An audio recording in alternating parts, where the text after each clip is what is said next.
इंस्टापुर नाम का गांव था, जहां पर जॉली नाम का आदमी अपने मम्मी पापा के साथ रहा करता था।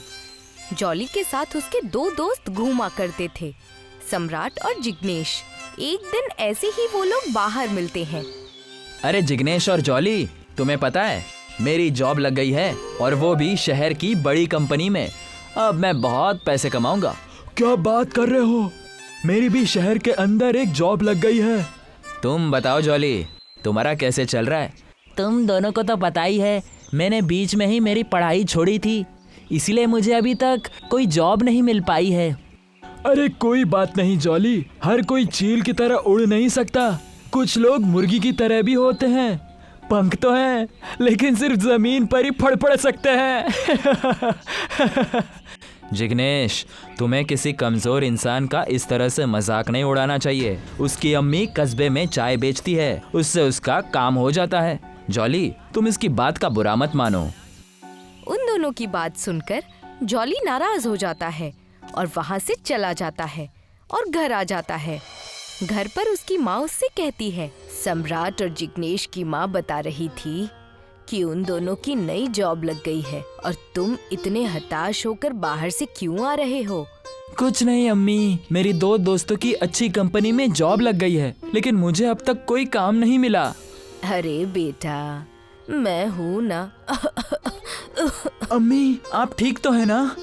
हाँ बेटा, मैं ठीक हूँ, तुम फिक्र मत करो, मैं हूँ ना।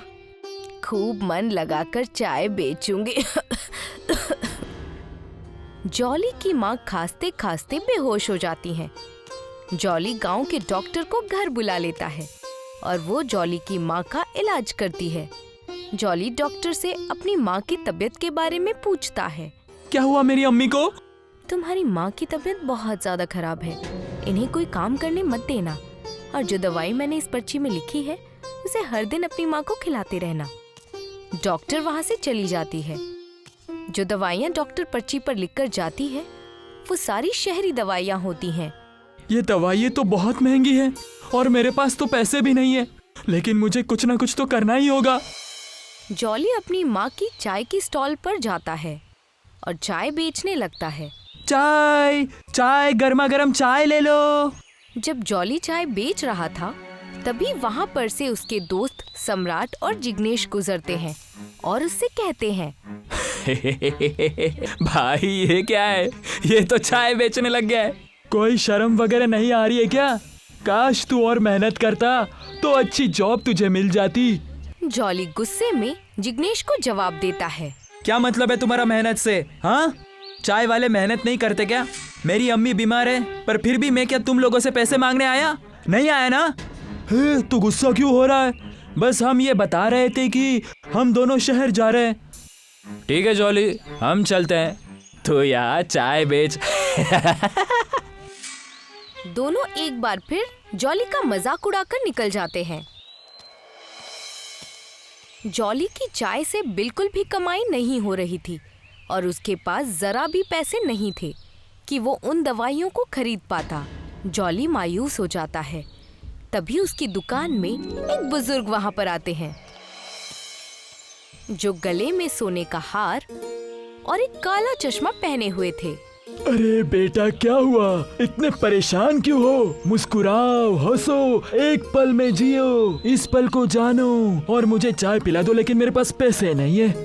जॉली उस बुजुर्ग आदमी को चाय देता है। बुजुर्ग आदमी जॉली से कहता है, बेटा, मुझे लगता है कि तेरे साथ कोई दिक्कत चल रही है, इसीलिए तेरे माथे पर फिक्र पल रही है। चल अभी पूरी बात बता, क्या माजरा है? मैं तुम्हारी मदद करूंगा। आप मेरी मदद करेंगे? हाँ हाँ, क्यों नहीं, तुम बताओ तो माजरा क्या है? जॉली उस बुजुर्ग आदमी को सारी बातें बताता है।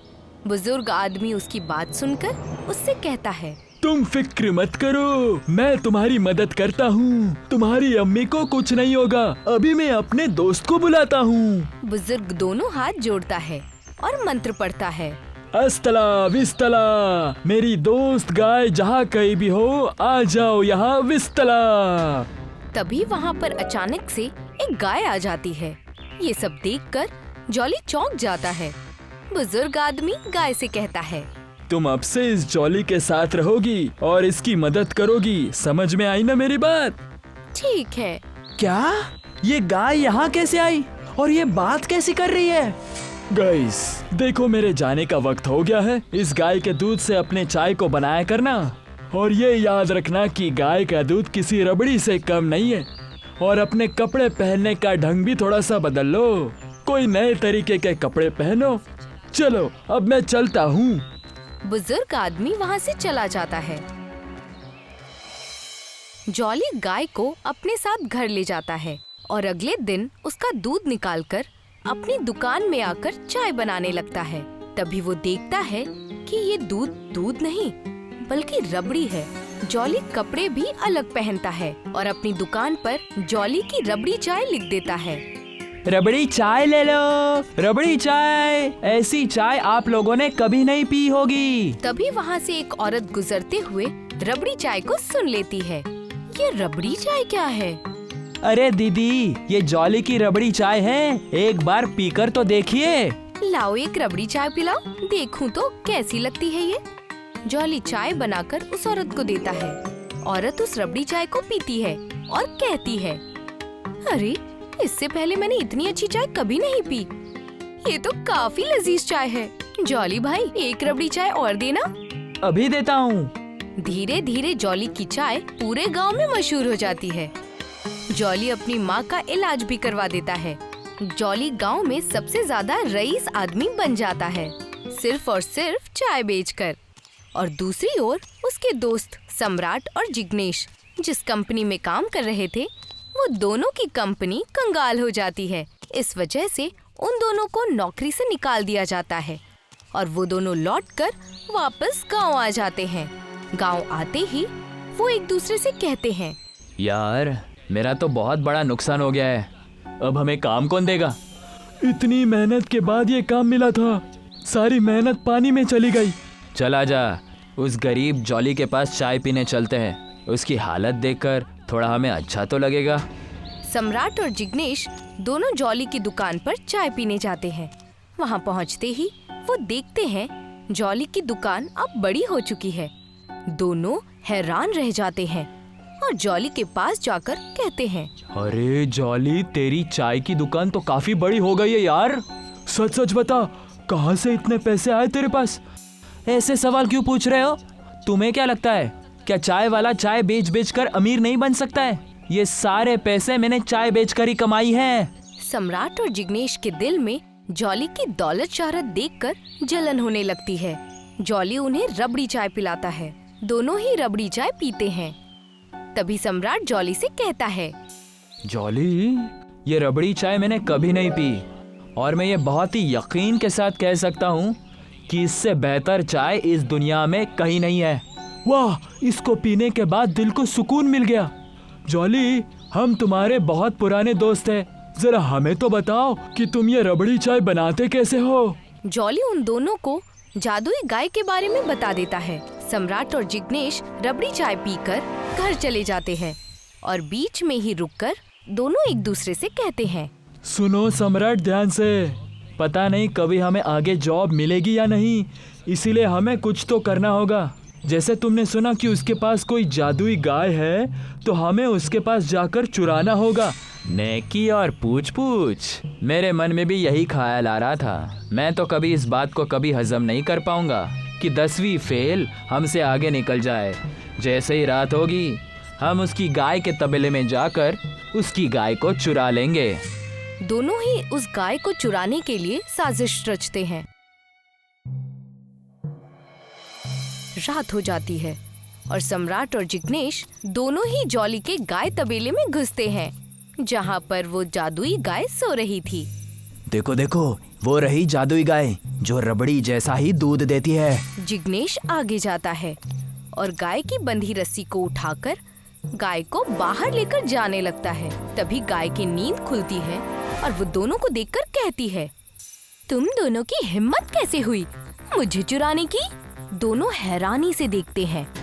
तुम तो बोल सकती हो, ये कैसे हो सकता है? पतंग आसमान में उड़ती है, मगर उसकी डोर जमीन पर रहने वाले इंसान के हाथ में होती है। जब उस इंसान के हाथ से उसकी डोर छूट जाए तो वो पतंग आसमान में बेडोल की तरह यहाँ वहाँ जाने लगती है और नीचे गिर जाती है। तुम दोनों वो बेडोल पतंग हो और जॉली वो है जिसकी डोर जमीन से जुड़ी हुई है। हमें माफ कर दो, हम दोनों को हमारी जॉब से निकाल दिया गया है, इसलिए हम यहाँ तुम्हें चुराने आए थे। हम तुम्हें चुराकर अपनी रबड़ी की चाय की दुकान बनाने वाले थे। हमें माफ कर दो गाय जी।